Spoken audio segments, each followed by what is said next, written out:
Okay, the last video in the collection, and I'm hoping that you have watched the rest and acknowledge the fact that they are in smaller sections, so if you ever want to go back to them, they're going to be up on the website all year.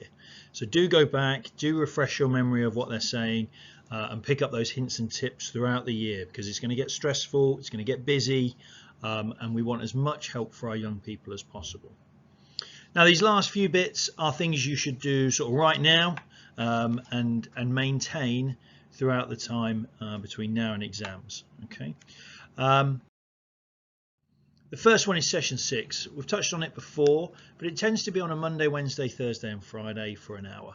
Okay. And you need to be tactful about which ones you are going to.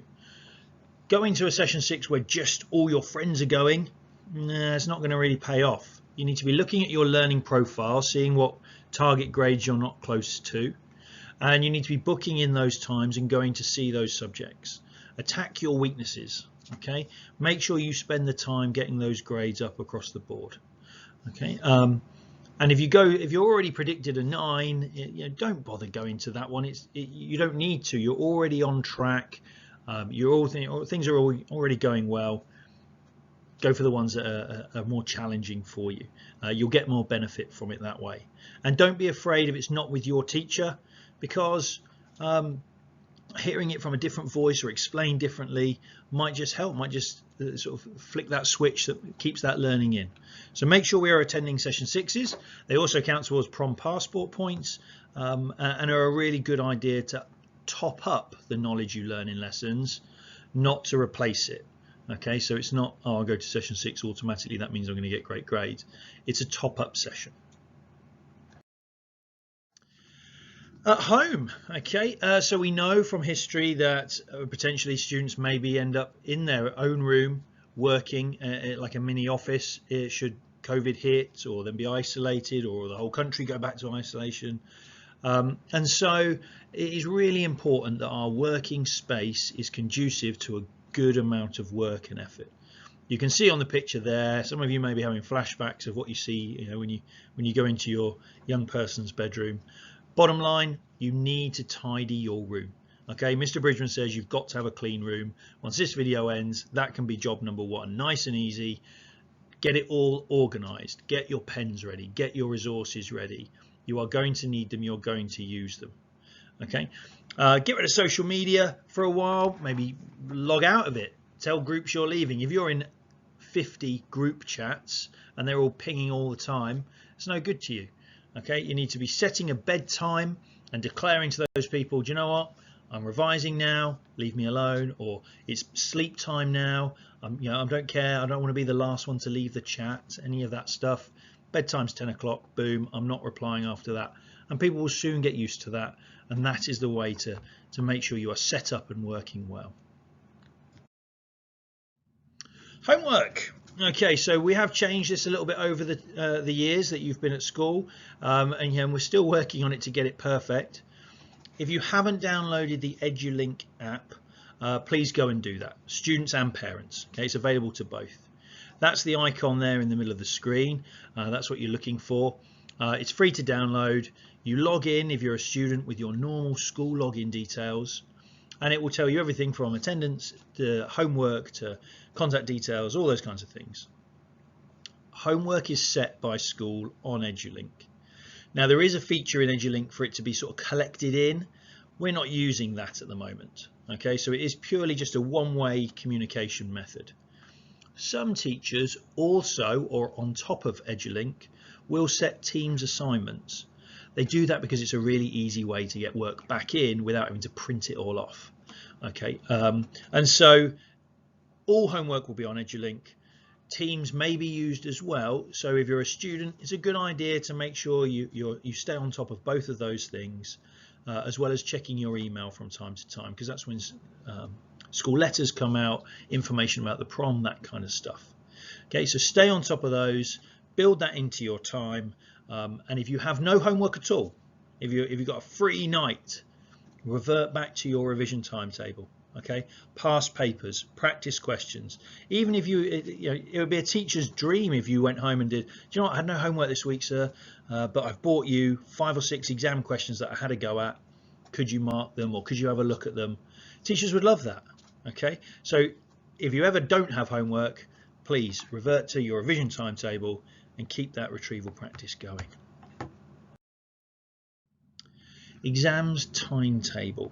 Okay, now right now this week students actually got their mock timetables, and so now they know what exam is first, what is last, and therefore where to put their pressure, what to start revising straight away. Their first mock window is during November, and it will work very similar to their end of year 10 mocks. It will be in the hall, it will be invigilators will be running it. They will be proper exam papers, marked and moderated by our teachers and the trust. Okay, so they're a really big deal, more so now than ever before, because historically we've sort of hyped mocks up as the insurance policy. If you're not able to make it on the day, we might need to use it as evidence as to what grade you should get. Well, now in the last 2 years we have been using those mock exam papers as pieces of evidence to help us come up with the final grades. The government right now are discussing Plan B. Plan A is that exams happen, and that's what we're all gearing up to. But if Plan B does click in, and we do find that teachers are making up grades again for students, they need evidence to base those grades. These mocks are controlled, timed, they're a really strong piece of evidence, so we want students to smash it out the park straight away. To do that, they will need the right equipment. Okay, scientific calculator. A little while ago, a few years ago, there was a big trend where scientific calculators could then connect to Wi-Fi. Those Wi-Fi ones are not allowed. They've gone back now, they're reverted because they realised no one bought them because you couldn't use them in exams. But your scientific calculator, multiple black pens. The amount of students I see rocking up to an English exam, which is like 3 hours long, with a tiny pen that's chewed and there's half the inks hanging out, and you think, how are you going to write with that for 2.5 to 3 hours? Don't just bring one pen, bring like this many black pens, bring loads, bring spares for your friends, because one day you might need to borrow one. Stick it on the Christmas list, loads and loads of pens, some pencils, a ruler, and a clear see-through pencil case is what's required. Okay, so it can't have any stickers or logos on it. If you want to drink in an exam, that's perfectly fine. It's got to be in a clear container and water only, so see-through. No phones.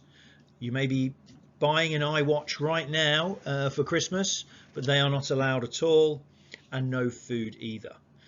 One of the things that can add stress to the plate is on the morning you arriving at school realizing, oh, I've forgotten my calculator, or oh, I've only got one pen, and you literally see students standing there nervous, concentrating on the fact they haven't got a pen, when really we want them engaging in what they're about to sit and do.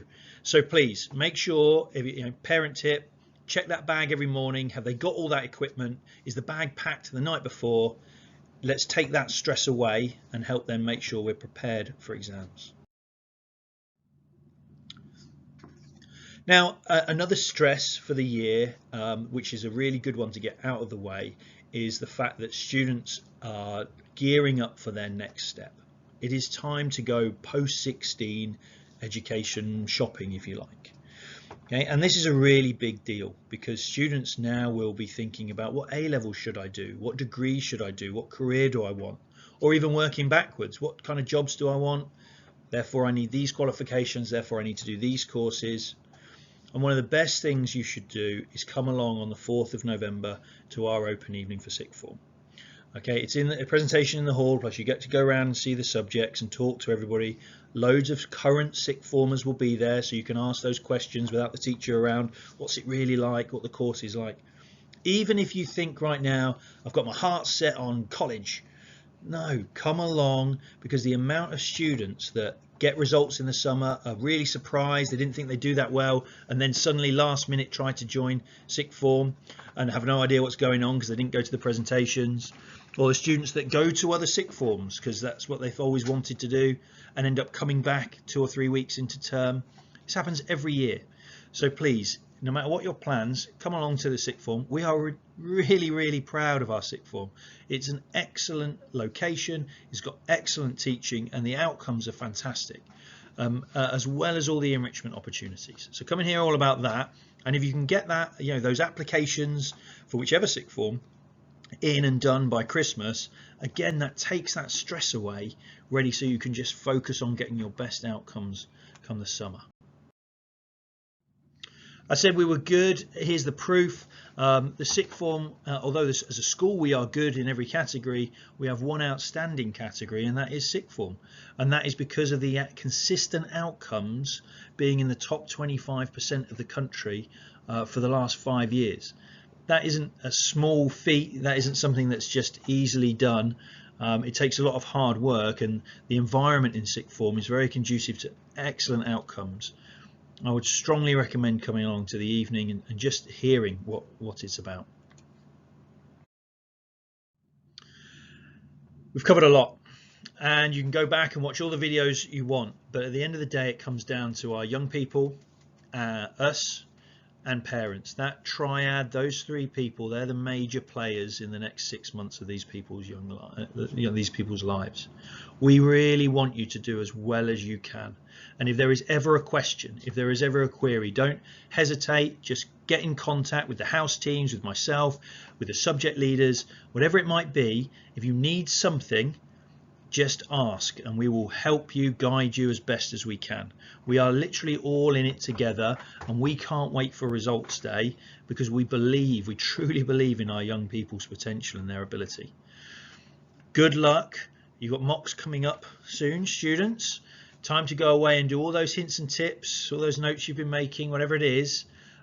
It's now time to start engaging with all of those things and making them your day-to-day practice. Good luck. We're here if you need us. Take care. Thank you for watching.